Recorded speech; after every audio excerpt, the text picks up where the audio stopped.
magulang na kayo ng inyong mga inaanak sa pananampalataya.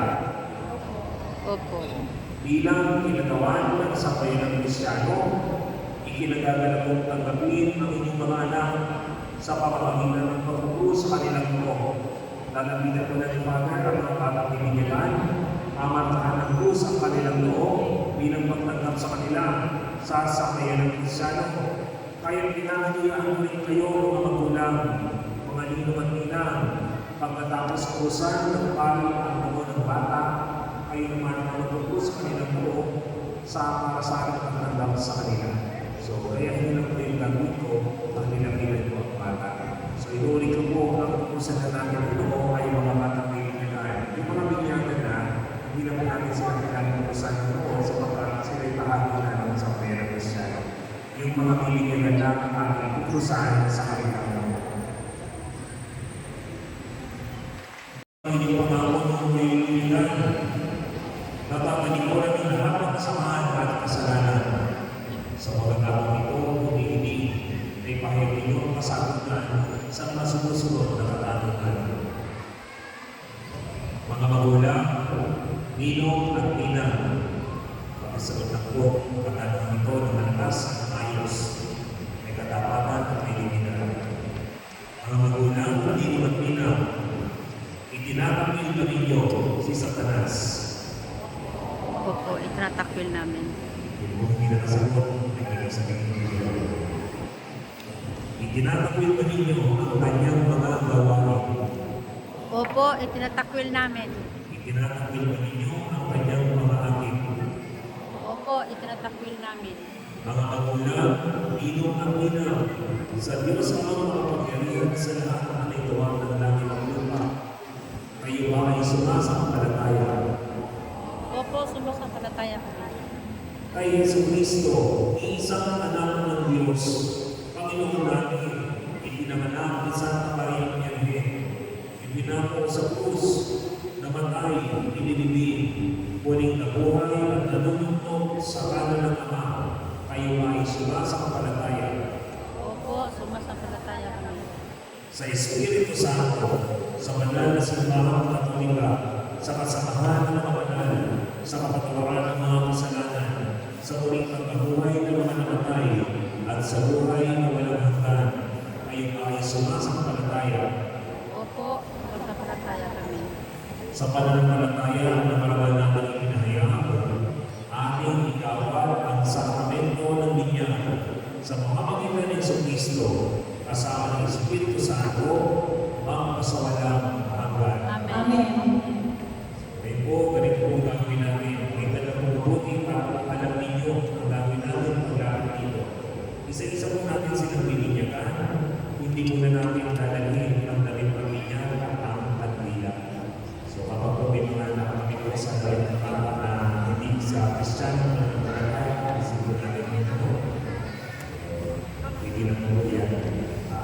Okay na po yung baby po na sinasabi ko po yung Joselas.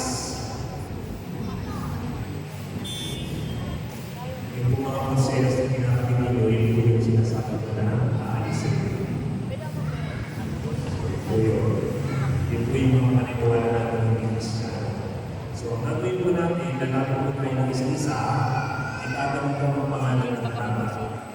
Tapos kung sabihin nila po sa akin ng ayos para masabi po, aming naso na tama. So yun po yung mga basic na dapat natin ito po sa inyo. So yung mga bagay na dapat natin. So yun po yung gawin natin. So dapat din yung pangalan ng tama. Pagkatapos po ito, sasagot po kayo. At yung pagsantayo sa pagbibigyan sa kanila. Bubuhusan natin yung tubig ng unang bata ng beses. Sasagot po kayo ng amin. Lahat po kayo ay sasagot ng amin. So, magagat pa yung pagkakataon sa inyo, isa ang microphone. So, balik lahat kayo ay sasagot ng amin. Yun po yung sasagot. Tapos po niyan, magpapahin tayo ng langis. Sasagot din kayo ng amin. Yun ang po ang gagawin natin. So, sana po kayo naitulong sa inyo yan. At yun yung mga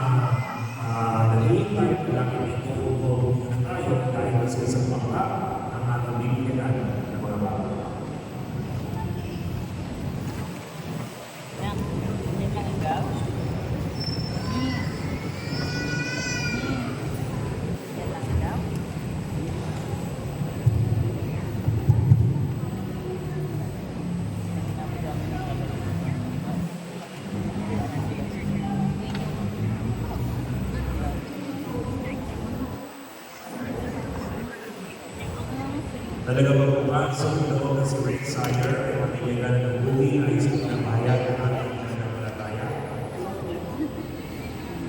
Sweet-sweet naman kay Kuya.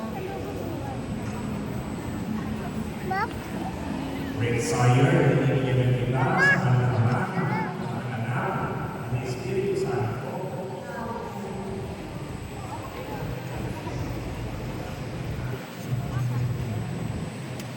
Nawa ang batang ito ay magpatatag sa bawat isa ng Kristo bilang hari at propeta, ngayon at magpakailanman.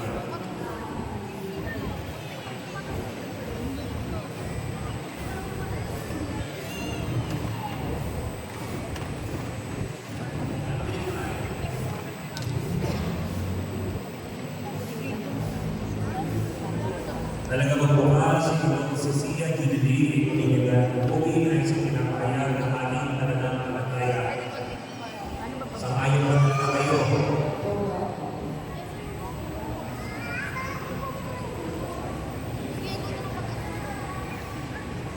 Cecilia Jubilee, pinigyan kita sa ngalan ng Ama at ng Anak at ng Espiritu Santo.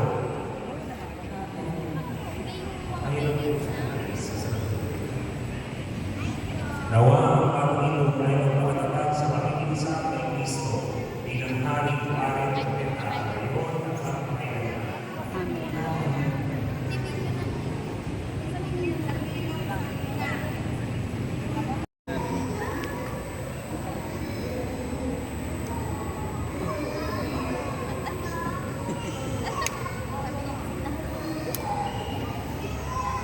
Ang damit pangminyan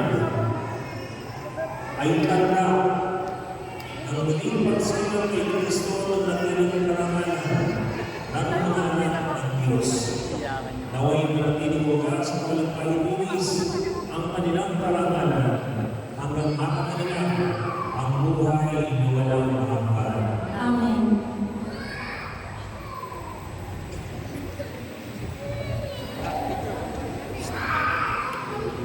Pagbibigay ng taglinang ng Pilipinas. Maaari mo kong ibigay mo ng kanina. Subalit yan ay sisigahan natin mula sa apoy na magagaling dito sa ating baptismal sa ating Paschal Temple. So, inunuan mo ang pagkamalaki sa kasabisan niya kung magpapin na gagawin ninyo dahil yan ay nagmula dito sa mga pinaspasan natin ng Pasko na muling pagkabuhay. So, maaaring nagkasigihan Naka-play ba yan? Parang pag nakasigihan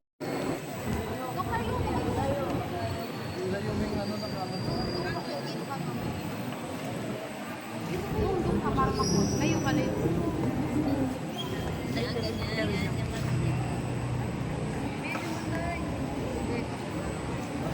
Ay, namatay.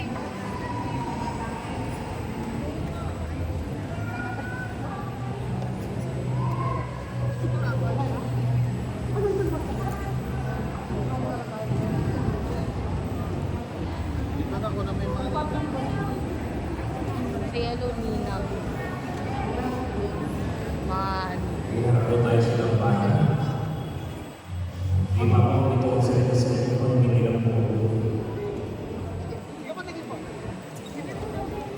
Tayo na magbigay naman kay Jesus na ating ilaw sa diwa nating isipan.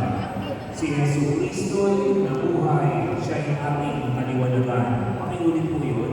Si Kristo ay nabuhay. Siya ang aking kaliwanagan.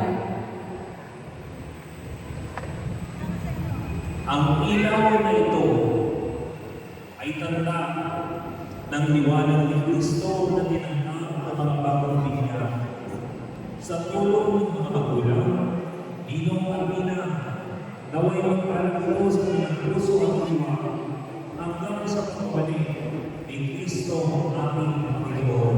Amen. Amen. Naging anak tayo ng kaliwanagan kay Kristo. Sa harap ng dambana, tumulong tayo ngayon sa ating Ama na bukal ng kaliwanagan at buhay sa panalangin na tinuro sa atin ng ating Panginoon Yesu Cristo. Sabay-sabay natin kasalin, panalangin na tinuro ni Jesus sa atin. tayong lahat. Ama namin, Sumasalangit ka. Sambahin ang ngalan mo. Mapasa amin ang kaharian mo. Sundin ang loob mo dito sa lupa para lang sa langit. Bigyan mo kami ngayon ng aming pagkakas sa araw-araw. At patawarin mo kami sa aming mga sala. Para ng pagpapatawad namin sa nagkakasala sa amin. Huwag mo kami ipahinulot sa gusto. At iadya mo kami sa lahat ng masama. Amen. at sa mahal ni aming magkatiwala ang mga bagong nangyari. Sama-sama tayo manalangin, tayong lahat, sabay-sabay. Panginoong Maria, napupuno ka ng grasya. Ang Panginoong Diyos ay sama sa iyo. Bukod kang pinagpala sa babaeng lahat. At pinagpala naman ang anak mo si Jesus. Santa Maria, Ina ng Diyos, manalangin kami makasalanan. Ngayon at kung kami mamamatay. Amen. Manalangin tayo. Ama namin kapagmahal, amin ang pinagdiwa sa Panginoon na nagbibigay ng iyong buhay at tagal. Habang panahon kaming liligon sa iyo, dahil sa lahat ng iyong awa at biyaya.